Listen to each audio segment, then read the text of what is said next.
Alam niyo ito po, uso ngayon to eh. Yung plug-in hybrids, ito ngayon ay isa sa mga sumisikat sa automobile industry. Primarily, ano ba hinahanap mo talaga? Bakit ka nag-land dito sa Lexus Executive na to, 300h hybrid? First po kuya, since hanap ko po talaga ang hybrid system because una, yun nga po dahil sa rising fuel prices, mahirap po na maano na din po talaga ang ano. So when it comes to fuel consumption, napaka ano po talaga niya. And since isa po siyang full hybrid, hindi po siya mild hybrid, full hybrid po siya, exempted po siya ng ano, ng coding.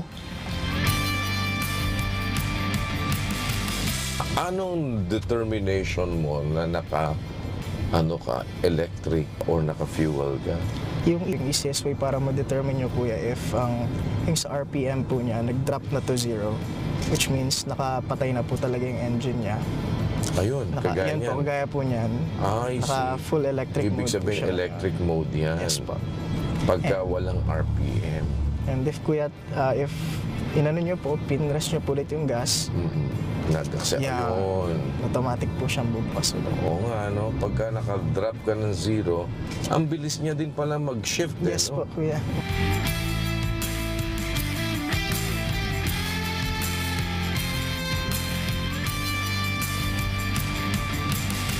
We will showcase a luxury self-charging hybrid model. Ito yung 2023 Lexus ES 300h Executive here in Manibela.